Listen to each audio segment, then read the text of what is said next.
So just went to the gym, first day of 2025 that were open, and I was absolutely shocked. It was not busy at all. In fact, it was probably even less busy than usual. I don't know what's going on, but this has never happened before. Of course, last year, I don't remember when I actually went to the gym for the first time for in the new year, like in 24, but it was absolutely nuts. Maybe like 10 people in the whole gym, and it was so amazing to work out with, you know, when there's no people, as we all know. But out of the 10 people that were there, it was a bunch of white and gray hairs. Shout out to the old folks, and they were hitting it hard. They were getting after it, man. It was awesome to see that. Now, the caveat here with me is that I live in a college town, and so kids are on winter break right now. But nonetheless, I couldn't believe how not busy it was. And I was there from like 6:30 to about 8 o'clock, and it never got insanely busy. It's not like it was kind of slow at first and then it started getting busy, but not at all. It was literally about the same amount of people that were in there the whole time. So anyway, the one thing I wanted to touch on, I made a video yesterday or the day before. I'm gonna link to it either right here or right here. But I made a video about the New Year resolution thing being, I don't know, frowned upon in the coaching community. A lot of people I talk to, a lot of other coaches, they, you know, we don't like that. It's starting to get out there, the mentality of people that set up New Year resolutions. I'm not gonna go through the whole video, but let's just say New Year resolution is kind of like waiting for something to happen in order for you to start taking action. And instead, the way you should be looking at it is a lifestyle change in whatever area of your life that you're wanting to improve, right? So I was trying to explain to my son how the gym at first is pretty packed full of people, and then slowly but surely over time, I kind of start slowing down. And then by the first 3 to 5 weeks, I would say it's right about back to normal. And I started explaining to him, and he literally got it right away. He knew about instant gratification because I've talked to him about it many times at 10 years old. And he immediately, before I finished explaining to him, he said it's because people want instant gratification, right? And I'm like, yeah, absolutely. I said they don't want to be working out hard and not seeing huge results. And I said to him, you know, with almost everything in life that's worth going after and achieving, it's the exact opposite. You know, you work really, really hard for a long period of time, and then you start seeing small results. And people that go to the gym, especially the New Year resolution type, which is people who typically have not gone to the gym for any extended period of time. So they go in there with unrealistic expectations. So those three things right there are the perfect formula for someone to quit going to the gym. You expect to put in a mediocre effort, not even like huge effort, and get huge results in a very short period of time. And that's the expectation that you set for yourself, even though you have no clue how it works, but you set that expectation for yourself. So then if you don't get that result, then you pretty much give up and you're like, man, this is too hard, right? So I think it's worth addressing the fact that people set up expectations that are very unrealistic.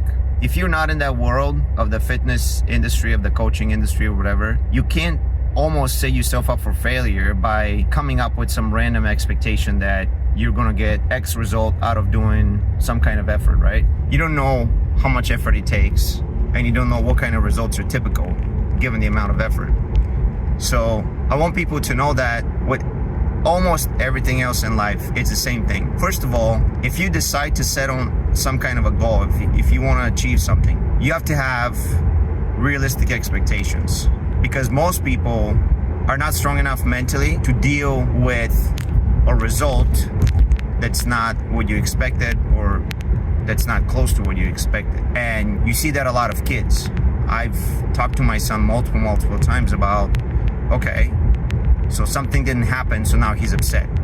I'm like, who told you that this outcome was going to be happening? It's like you don't have the capability of guessing, deciding, or knowing what kind of result you're going to get. And so I've told them many times, don't come up with some random result that's going to happen. You need to actually either ask, for a child, or if you're an adult, you need to research first and also ask others who have done it before you, and then decide on the result. So that's number one. And then you have to be also realistic about the amount of effort it's going to take and how long. So those are the three main things. So of course, a lot of the people that are setting up a New Year's resolution are going to quit because the result that they're expecting is smaller than they thought that they were going to get for the amount of effort that they're putting in. So you go there, you work out, for a month, and maybe you drop 5 pounds, maybe you don't, and all of a sudden it's like, I've been here for a whole month and I have almost nothing to show for it, right? And the thought that comes into your head is, well, this gym thing is kind of a scam. All these people that are showing progress, they might be doing something different. Like they got to be taking this supplement, or they're cheating, or they got this trick or hack or whatever. And the sad thing is, rather than trying to educate themselves on it to confirm or disprove this theory that they have in their head about cheats and hacks and whatever supplements, they just give up altogether. So the one thing that you can do if you're someone who wants to see an immediate result, it's really simple. The harder you go at it, the sooner you're going to see a result. That's it. So in other words, if you're going to the gym for a month and you went 3 times a week, and let's say you walked for a mile or jogged for a mile, whatever the case is, and this is super simplified because there's other things that you should be doing at the gym, but let's just say you're someone very new and that's how you started, right?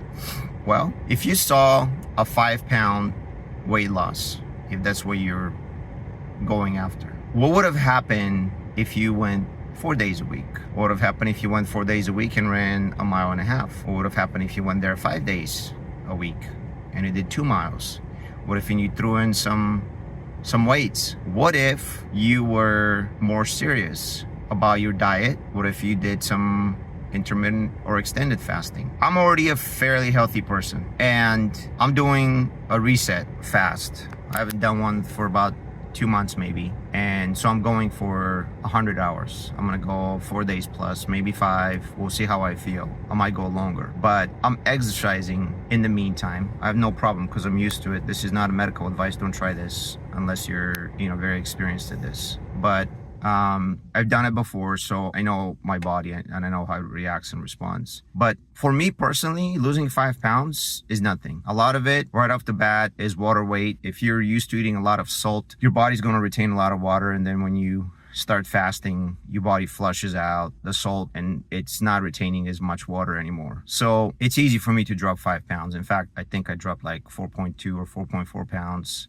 24 hours after I started my fast, which was at the end of the night on the 31st of last year, December 31st. So I'm 34 hours into it right now. I'm down. First day I was down 4.4. Today I was down another 3 pounds. So like in 2 days, I'm down over 7 pounds. So for me, it's nothing. And I'm not a big fan of people looking at weight loss for whether or not you're being successful with your, workouts and whatnot. But it's at the same time, it gives you a quick victory, right? Like the small victories are very important as well, because you want to do, if you can't get something huge, then the little ones make you feel good as well. It's what we call proof of concept. So it means that basically you can do it, it's doable, especially if it's someone that's got like very, very kind of limiting beliefs and whatnot. And so you can definitely supercharge the weight loss if you wanted to. Like you can get pretty extreme, like I was saying. And for that same person that lost 5 pounds in the first month, they could easily have lost triple that. So it's really the wrong mindset when someone's like, oh, this is a scam, right? Because I'm pretty sure that person, if they only lost 5 pounds in a month,